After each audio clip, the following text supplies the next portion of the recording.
Hi, I'm Kathie Leonard. I'm the president and CEO of Auburn Manufacturing Incorporated.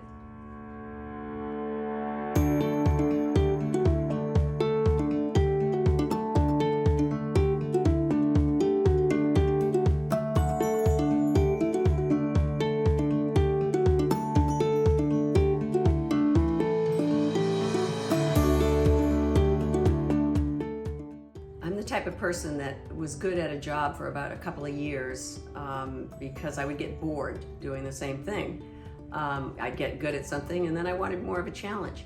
And what I found interesting is that when I got into manufacturing, it's always changing. You're always changing. You can improve products and you have the ability to improve them and to find new ways to sell them and design them and so forth. So it's sort of a challenge all the time. And the other piece that I really liked about working with these technical textiles is that they are technical, and not everybody understands how they're used, and we do. So it allows us to tell a story, to teach people how to use these products.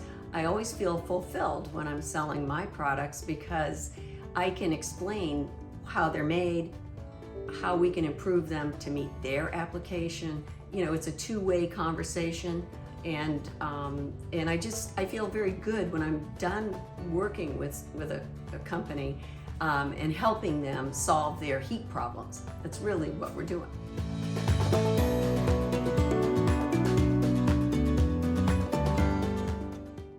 Boy, my mom had a huge influence on me. First of all, she was an amazing person. She was a great entertainer, very talented pianist and singer, and just, I guess, a diva to some extent. And she did a great job out there, but she struggled to make a living as a single mom. She couldn't leave two kids to go have her career, you know, the way it should have been. And she didn't resent that so much. She just found a way to cobble together a career for herself that included music and her Spanish. She taught Spanish, she taught music, and she ran the church choir. She did everything you can imagine. Talk about multitasking. I mean, she was just awesome like that. Plus, she would make dinner, and you know, we as kids were never neglected. So she did it all. But she was a very strong influence on me. You need to work, you need to be independent. Whether you get married or not, you need to be able to take care of yourself financially. So she said, I do not recommend the entertainment industry for you. And she thought, I think she thought she wanted me to be a home economist was her first idea as a career. Of course, this was in the early 60s, you know. There weren't that many places for women to go. So, but what she did instill in me was a very strong work ethic, and I was working all the way through high school, all the way through school, beyond high school, and never stopped. Even before high school, I was cleaning people's houses. I was doing anything I could do because I like to work and I like to make money, and I was able to get my own car at 16, and you know, that brought on a lot of friends. I had a great time. So I did become the person I think she wanted me to be. It was just surprising to her that I ended up owning a company, and she loved nothing more than calling this company and talking to the receptionist and saying, I would like to talk to the El Presidente.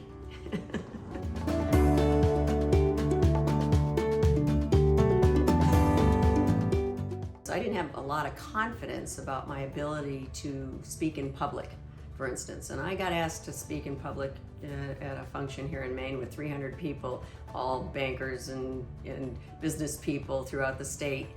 And I was scared to death. And but I did I had good warning of that, and I took a course in public speaking, helped a lot. I got through my little 5-minute vignette without, you know, fainting. And it went as well as I could expect, and much better than I expected, actually. The other thing is the imposter syndrome. Like, I shouldn't have this job. You know, there's a thing about that. You know, and a lot of women feel like that. You know, it's like, what are we doing here? We're not supposed to be here, you know?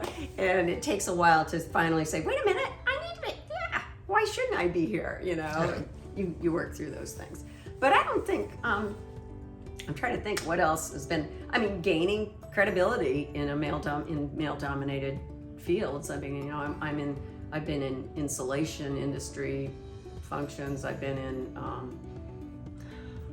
trade groups of all kinds, in the government level, federal government level, and sometimes you're with experts, and it's hard to hold your own, feeling a little uncertain, but you just push forward and keep doing it.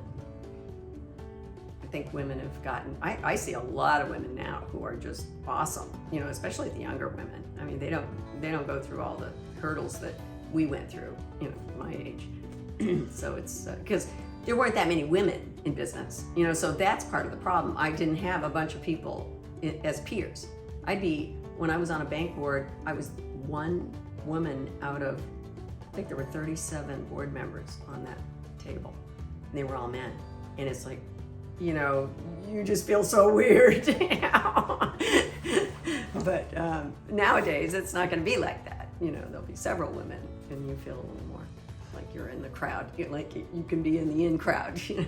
Well, you've been part of that movement. Yeah, you exactly. are part of that movement that has built Yeah. the women who are comfortable. You're responsible. That's You're one right. of the women that is responsible of making them feel more comfortable. Mm-hmm. Absolutely.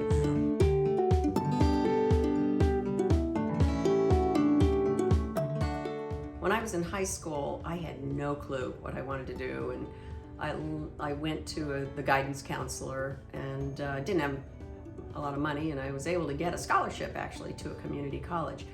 And I just always thought, you gotta go, okay, community college is good, but that's only 2 years. I want a 4-year degree someday, so I'll take all the courses that you need to get through the 2-year college and get an associate in arts. So I'll be well-rounded. I'll have the basics for a liberal arts degree at the 4-year level. And that's what I did, but when I got to the community college, they looked at my records and saw that I was really good at math too. Besides being interested in writing, and I was a good writer, but I was good at math. And that had been overlooked in high school. And I think that's happened probably to a lot of women over the years. And women there's a lot of very, very good women mathematicians, right? And so when I got there, they said, well, if you like to write and you're good at math, why don't you try technical writing? And that was the one course that I'll never forget because I was so intrigued by it. I loved it because it taught me how to write things concisely and how to explain things concisely, how something works, how you use a tool, that sort of thing. And I got really interested in that. So I guess that was my enlightenment that I'm kind of a techie. I like that sort of thing. And so when I came to my job here in Maine, working at a textile company, there was all sorts of technical products, technical terms that I needed to learn. And when we started making products that took very high temperatures, I had to learn about insulation and how to explain to others, especially engineers, how our product could work for them. And I was just hooked. I loved it. And so that is my guidance would be, think about what you're really good at and ask questions of your guidance counselors about that. And then try to find something that you really like to do. That old saying, do what you love and the money will follow. And that's helped me through the years too.